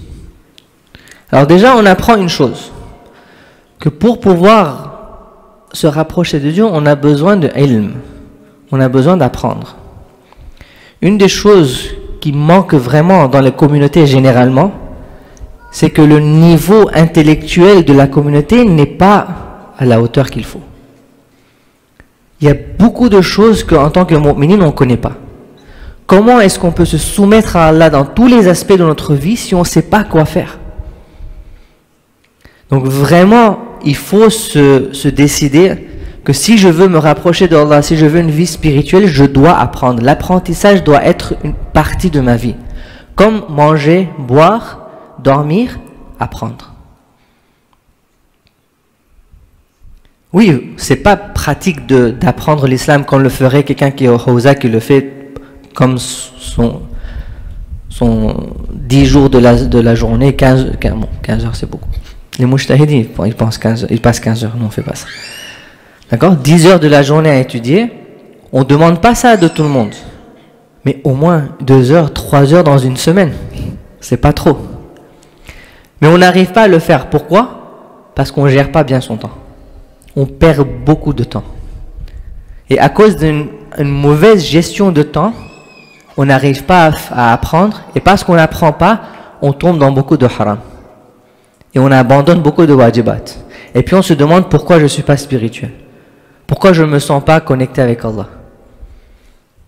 Donc l'apprentissage, c'est vraiment une partie importante du progrès spirituel. Une autre leçon qu'on apprend d'ici, c'est que cette personne-là, pour cette personne, Allah n'est pas important dans sa vie. Mais cette fille va aller au madrasa et apprendre aux élèves à ne pas mentir. Comment est-ce qu'on peut avoir un effet positif sur des gens si nous-mêmes on ne pratique pas ce qu'on est en train de dire?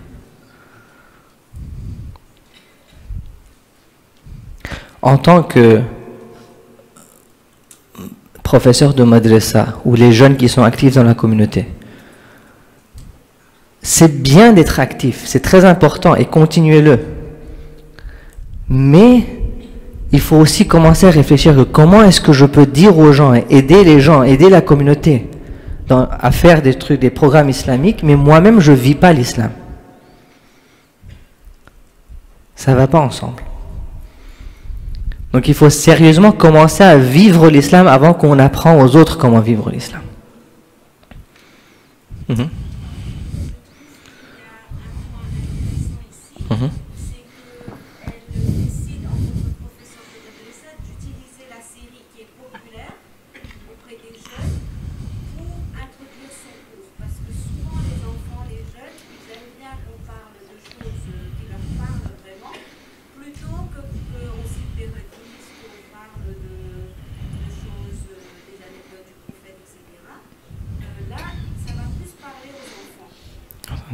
Exactement. C'est une très bonne méthode. Donc ça, c'est quelque chose de très bien. Mais vous voyez, il est en train de préparer sa classe pendant le namaz. Alors vous vous imaginez, est-ce que vraiment on peut avoir un impact spirituel sur quelqu'un si nous-mêmes on manque de spiritualité? Vous savez, quand on veut enseigner aux gens, quand on veut faire des travaux pareils, on se met dans une position où on représente Allah subhanahu wa ta'ala. On veut devenir l'intermédiaire entre Allah et son khalq. Allah veut que tout le monde apprenne. Moi, je veux venir au milieu et dire, oh Allah, moi, je serai ton intermédiaire pour aller apprendre aux gens. Est-ce que vraiment Allah va m'utiliser moi pour avoir un impact sur les gens? Pour ça, je dois avoir la capacité spirituelle. Je ne peux pas être un intermédiaire sans avoir la capacité d'être un intermédiaire. Si ma connexion avec Allah n'est pas là, je ne peux pas aider les gens à se connecter à Allah si moi je suis coupé. Moi-même, je dois être connecté à la source pour pouvoir vous donner l'eau. Si moi je ne suis pas connecté à la source et je n'ai pas d'eau, comment est-ce que je veux vous en donner? Oui, vous aurez l'information. C'est pas difficile, l'information, tout le monde peut le faire. ChatGPT va vous donner tout ça. C'est pas ça le but. Un professeur de madrasa n'est pas là juste pour donner un peu d'informations. Le professeur de madrasa idéal, c'est la personne qui a un impact sur le cœur de ses élèves. Mais pour avoir cet impact, il faut soi-même se connecter à la source. Donc en tant que professeur de madrasa, c'est important pour soi-même d'avoir ce développement. C'est une introspection. Hein.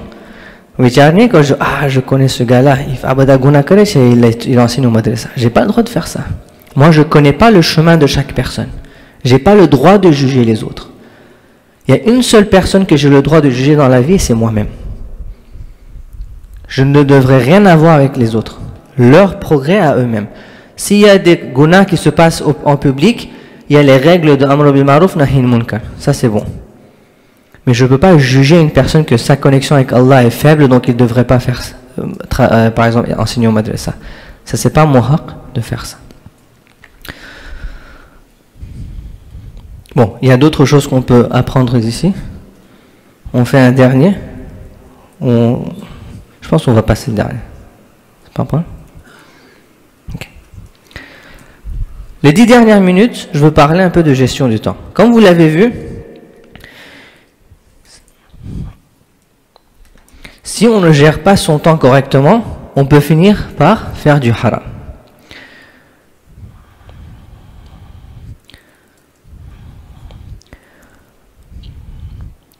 Ça veut dire quoi gérer son temps? Gérer son temps, c'est quand on décide de faire quelque chose à un temps spécifique et on se pousse à le faire, même si on n'a pas envie de le faire. En d'autres mots, si vous voulez que je mette ça dans une façon islamique, c'est que je vais faire quelque chose parce que c'est ce que Allah veut de moi, parce que c'est la bonne chose à faire à ce temps-là. Réciter le Coran, c'est thawab ou pas? Oui? Mais vas-y, oui. Réciter le Coran, c'est une bonne chose. Imaginez-vous, tout de suite, je me dis, ah, c'est pas une mauvaise idée. Je m'assois, et au milieu du dars, pendant que je vous enseigne, je m'assois et je commence à réciter le Coran. Allah est content de ça? Dites non. Bien sûr que non. Le problème, c'est pas avec le Coran, c'est thawab. Ça, c'est pas le moment de réciter le Coran.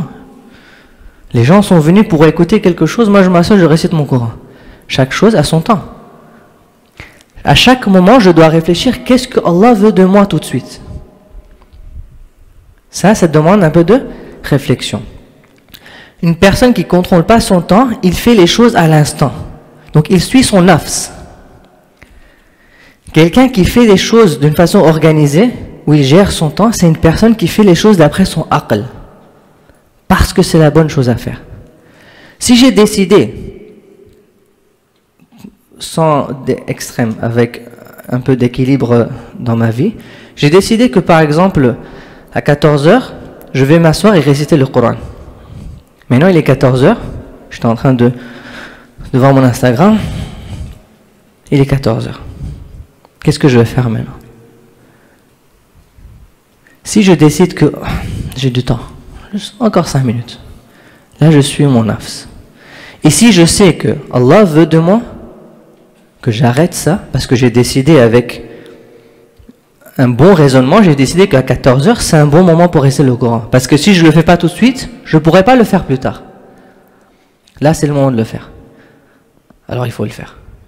Ah, j'ai pas envie, c'est pas grave. Là, tout de suite, c'est le moment de le faire. Une personne qui fait ça, c'est une personne qui vit une vie basée sur l'intellect, sur le aql, pas sur les désirs. Et le vrai djihad ou nafs, c'est ça. C'est de faire les choses parce que c'est la bonne chose à faire, pas parce que j'ai envie de le faire.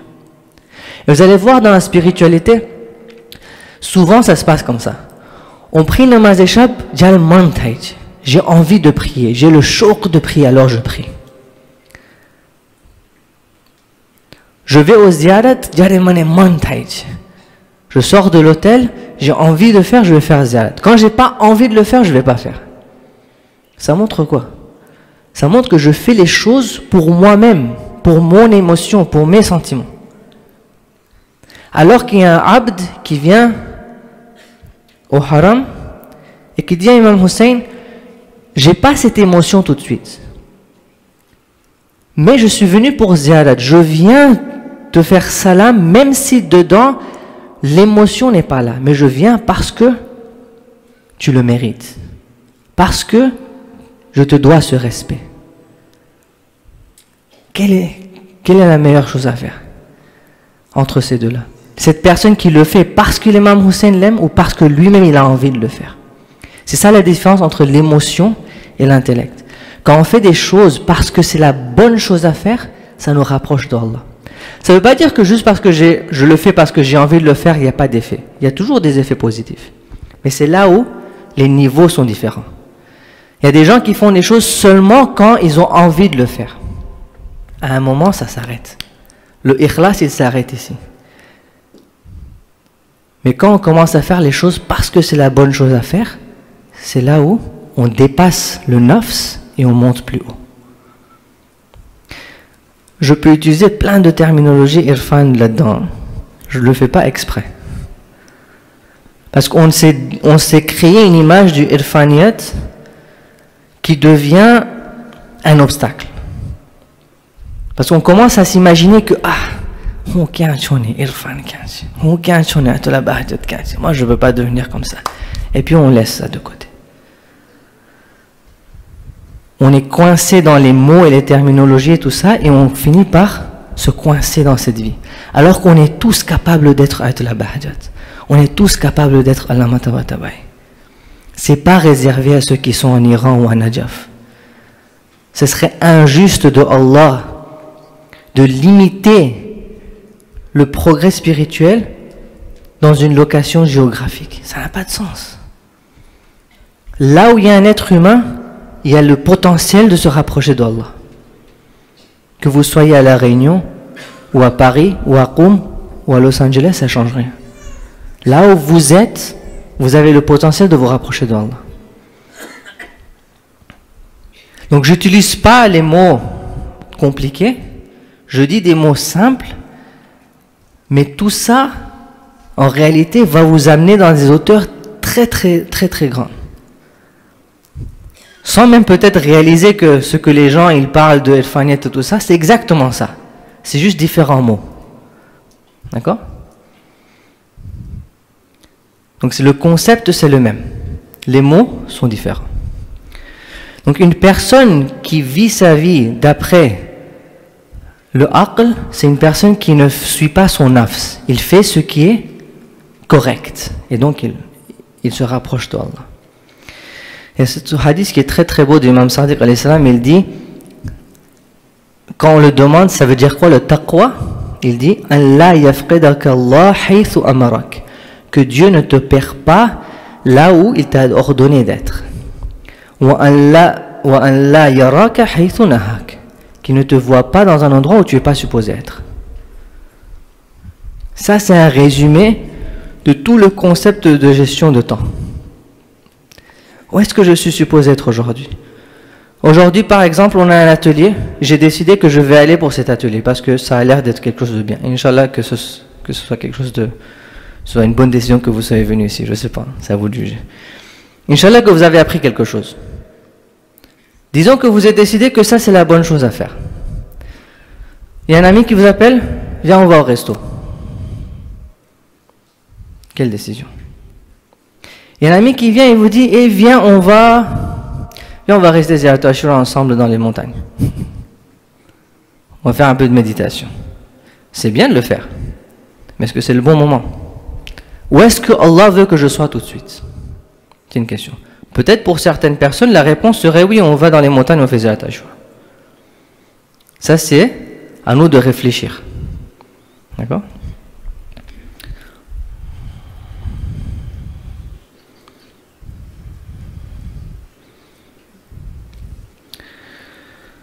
Donc, si on veut vivre une vie spirituelle, on veut être productif dans notre vie, on a besoin de gérer notre temps. On doit gérer notre temps. Vous savez, c'est très intéressant. J'étais allé chez un des professeurs spirituels là-bas à Qom, et on parlait de ce développement spirituel et tout. Et une des choses qu'il a incité tout le temps, chaque fois qu'on allait le parler, il a insisté sur ça. Il est où ton emploi de temps? Comment tu gères ton temps? Au début, c'était, oui, mais les zikrs, ils sont où? Donne-moi les zikrs. Après, petit à petit, tu commences à réaliser que la réponse de cette question, comment être spirituel, c'est pas limité aux zikr. Les zikrs sont très importants. C'est comme le namaz. Je dis pas que les zikrs sont pas importants. Mais comment est-ce que je peux progresser, me rapprocher de Allah quand 5 heures, 6 heures de ma journée va complètement dans des choses inutiles? Pourquoi? Simplement parce que je ne suis pas conscient de comment j'utilise mon temps. Dans ces 6 heures de temps, j'aurais pu lire un peu, j'aurais pu réciter un peu de Coran, faire un peu de dua, appeler mes parents, jouer avec mon enfant, je ne sais pas moi, faire une petite réflexion, tellement de choses j'aurais pu faire. Inclus, j'aurais pu jouer un peu de jeux vidéo pour me reposer un peu, parce que l'islam n'est pas contre le divertissement. Mais même quand je m'amuse, je le fais parce que c'est la bonne chose à faire. Vous imaginez ça? Vivre une vie où s'amuser, c'est un ibadat. Quand est-ce que ça devient comme ça? Quand je mets un temps pour le divertissement parce que logiquement j'ai besoin de me divertir dans la journée. Sinon je vais devenir fou. Il y a un hadith d'un de nos imams, si je ne me trompe pas, c'est l'imam Qadim alayhi salam, où il dit, il divise la journée en 4, et il dit le 4e c'est un temps que vous dédiez pour le divertissement. Et puis il explique, il dit c'est grâce à ce temps-là que vous pourrez faire le reste. D'accord? Donc l'islam n'est pas contre s'amuser. Il dit amusez-vous. Mettez du temps pour le repos, pour le divertissement. Mais que ce soit contrôlé. Ce soit pas d'après le nafs, mais d'après l'intellect. C'est l'intellect qui a décidé que oui, cette heure-ci, c'est une bonne heure pour se divertir. Ça, c'est une vie où on se base sur les instructions de Allah, sur l'intellect.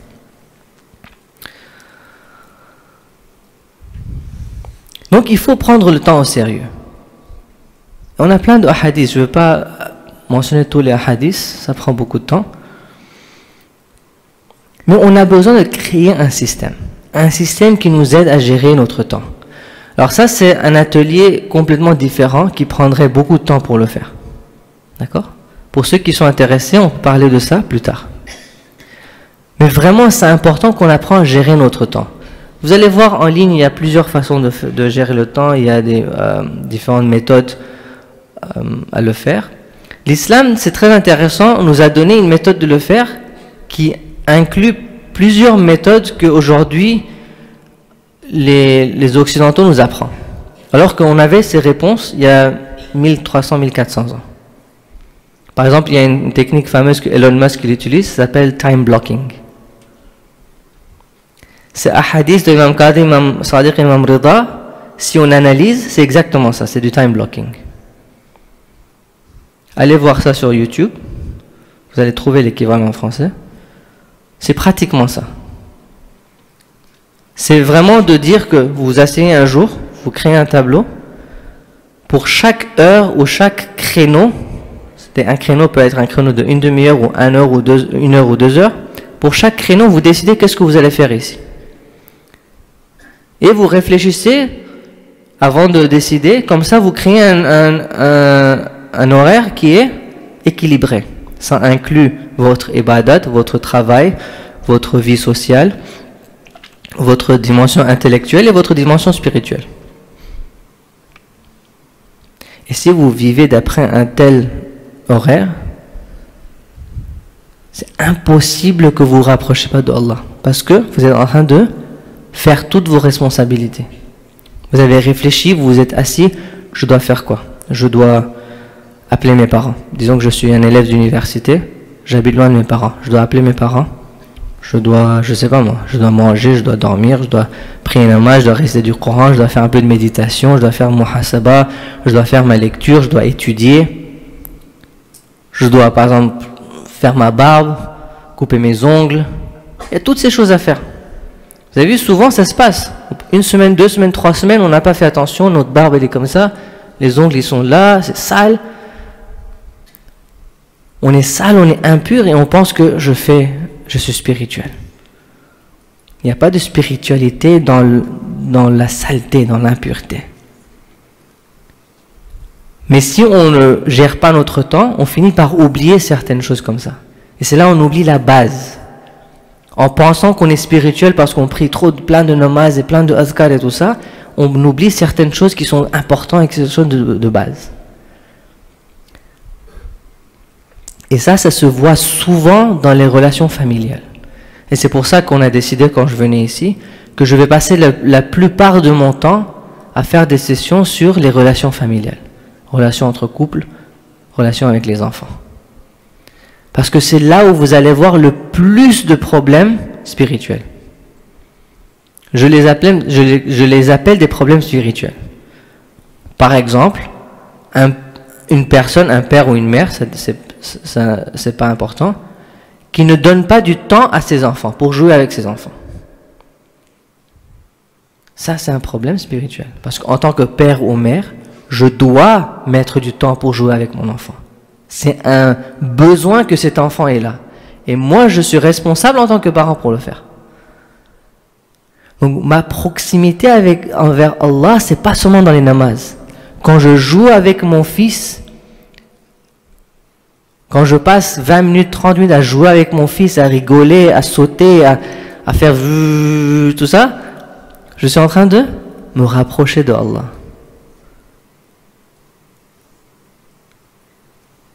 C'est pas typiquement vu comme une action spirituelle. Parce qu'on a mal compris l'islam. On pense que l'islam est limité aux zawahir, aux rituels islamiques, qui sont très importants. D'accord? Ils sont très très importants. Mais ça ne veut pas dire qu'on néglige ce côté-là. Okay? On va s'arrêter ici. Inch'Allah, demain, on aura plusieurs discussions. Et j'espère que cette façon de présenter le contenu vous dérange pas trop. C'est pas très typique, c'est pas un majlis ou quoi. J'espère que c'était utile. Si vous avez des questions, vous avez des feedbacks, des commentaires, n'hésitez pas à m'écrire, n'hésitez pas à me le dire. Je vais pas prendre mal, d'accord? Je suis venu ici pour vous, Inch'Allah, et j'espère qu'Allah donne tawfiq qu'on puisse profiter de cette opportunité, Inch'Allah. وصلى الله على سيدنا محمد وعلى آله الطاهرين.